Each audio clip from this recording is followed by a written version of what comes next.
بسم اللہ الرحمن الرحیم، السلام علیکم۔ آج 23 فروری بروز منگل ہم بات کریں گے لاہور ہائی کورٹ کا بڑا کھڑاک، ڈان لیگ سرغنہ پرویز رشید کے چھکے کیسے چھڑا دیے اور نون لیگ کا نظریہ تاحیات دفن کیسے ہو گیا۔ پی ٹی آئی کے لیے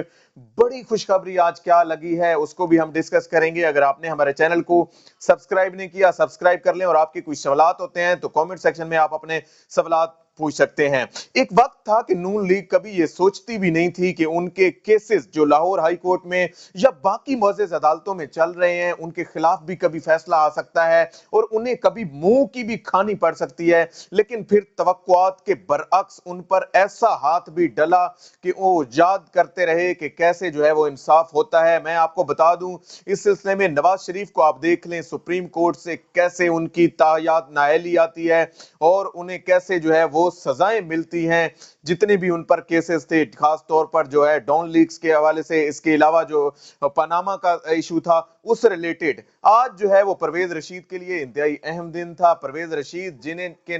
کاغذات نامزدگی الیکشن کمیشن آف پاکستان نے ریجیکٹ کر دیے تھے، اور اس کے ریجیکشن کی کوئی اور وجہ نہیں تھی بلکہ وہی کہ ان کے واجبات ادا نہیں ہوئے تھے، کیونکہ یہ بادشاہ لوگ ہیں، انہوں نے اقتدار کیا ہے، انہوں نے پبلک آفس ہولڈ کیے ہیں، اور اس دوران یہ لوگ سمجھتے ہی نہیں تھے کہ ان کو کوئی پوچھ سکتا ہے، کل کو کہیں پہ جا کے ان سے جو ہے وہ پوچھ گچھ ہو سکتی ہے، انویسٹیگیشن ہو سکتی ہے۔ یہ لوگ اس بات کو خاطر میں نہیں لاتے تھے، لیکن ایک وقت آیا کہ جب وہ جہاں پہ بھی جاتے ہیں، آج انہوں نے جو ہے وہ کاغذات نامزدگی جیسے اس ہفتے انہوں نے جمع کرائے الیکشن کمیشن میں سینٹ الیکشن کے لیے، اور یہ نون لیگ کے انتہائی اہم شخصیت ہیں، جب انہوں نے جمع کرائے وہاں پہ کاغذات نامزدگی ریجیکشن ہو گئی، کاغذات نامزدگی مسترد ہو گئے، اور اس کی جو ہے پنجاب ہاؤسنگ کے اس نے 1 کروڑ کے قریب کوئی اماؤنٹ تھی، 96 لاکھ کے قریب، جو اس نے واجب الادا تھی اور اس نے ادا نہیں کیے تھے۔ بعد میں اگرچہ آج جب لاہور ہائی کورٹ کا یہ فیصلہ آتا ہے، اس یہ اپیل لے کے گیا لاہور ہائی کورٹ میں،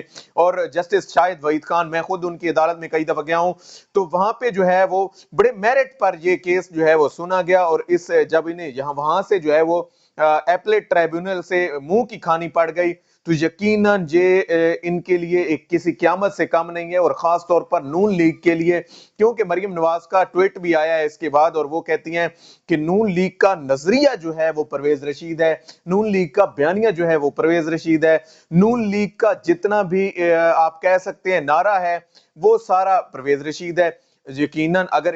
ان کا کہنا مان لیا جائے تو پھر آج تو نون لیگ کا نظریہ تاحیات جو ہے وہ دفن ہو گیا، کیونکہ یہ جو ڈان لیگ کے سرغنہ ہیں پرویز رشید، انہیں تاحیات نااہلی کا سامنا کرنا پڑا لاہور ہائی کورٹ کی جانب سے، اور ان کو سینٹ الیکشن میں اب جو ہے وہ کسی طور پر بھی منتخب نہیں ہو سکتے، کیونکہ سینٹ الیکشن میں ان کا ٹکٹ جو ہے وہ اب ان کے حوالے نہیں کیا جائے گا۔ دوسری جانب آپ کو بتا دوں، اس کی جانب سے بڑے سیاسی بیانات آتے تھے اور بڑے نپے تلے انداز میں یہ ہمیشہ بیان دیتے تھے۔ پرویز رشید نے یہاں تک کہا تھا، ابھی عمران خان صاحب وزیر اعظم نہیں بنے تھے، تو وہ کہتے تھے کہ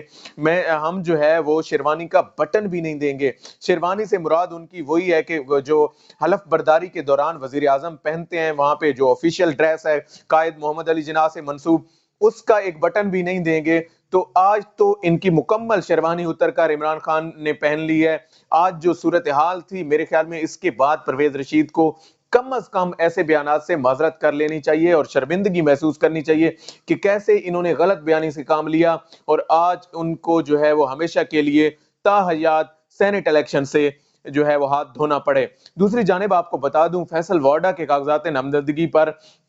اعتراضات آئے، اور وہ بھی اعتراضات کسی اور کی طرف سے نہیں بلکہ اپوزیشن پی ڈی ایم کی جانب سے اعتراضات کا ایک لمبا سلسلہ تھا کہ یہ ان کے جو ہے وہ کاغذات نامزدگی مسترد کیے جائے، اور وہ خوشخبری بھی پی ٹی آئی کے لیے، وفاقی حکومت کے لیے آج کے دن ہی آئی ہے کہ فیصل وارڈا کو جو ہے وہ آج ان کے کاغذات نامزدگی نہ صرف جو ہے وہ منظور ہو گئے، انہیں اپروول مل گیا، بلکہ وہ اب سینٹ الیکشن میں جائیں گے، اور یقیناً وہ ایک سینیٹر بھی منتخب ہوں گے، کیونکہ جس پارٹی کی اکثریت ہے متناسب نمائندگی کے تحت انہیں جو ہے وہ زیادہ سیٹیں ملنی چاہیے، تو یقیناً پی ٹی آئی کے حوالے سے آج جو ہے وہ ضرور منتخب ہو گئے۔ سینٹ الیکشن کے حوالے سے آپ کو بتا دوں کہ سماعت کا سلسلہ سپریم کورٹ آف پاکستان میں جاری ہے، اور اس حوالے سے کل تک جو ہے وہ رضا ربانی صاحب نے دلائل مکمل کیے، انہوں نے اوپن بیلٹنگ اور سیکرٹ بیلٹنگ پر اپنے دلائل دیے، اپنے ایویڈنسز دیے، اور انہیں معزز عدلیہ کے سامنے انہوں نے چیزیں وہ رکھی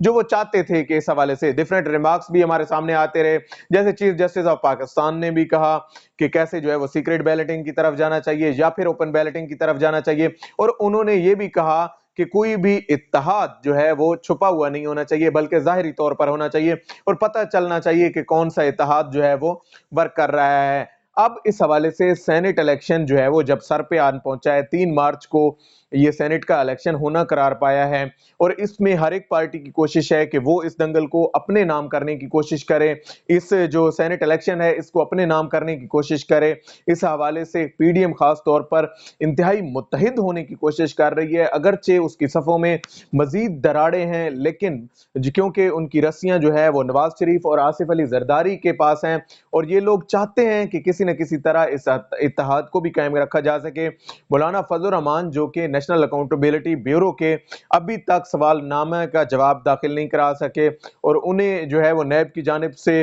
جو مواقع مل رہے ہیں، جو نوٹسز ان کو جاری ہوئے ہیں، ان پر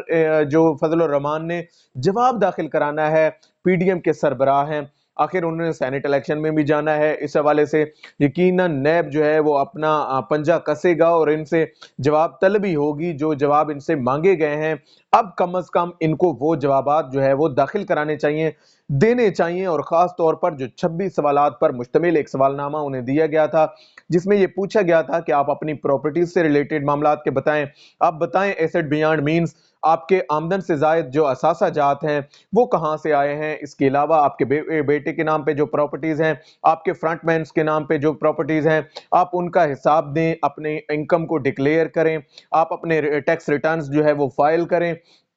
مولانا فضل الرحمان کی عجیب بات ہے، اس ملک میں جو ہے وہ دوہرا قانون جسے کہتے ہیں ہم، وہ لاگو ہے کہ کمزور کے لیے قانون اور تو طاقتور کے لیے کچھ اور۔ فضل الرحمان نے بدقسمتی سے جو ہے وہ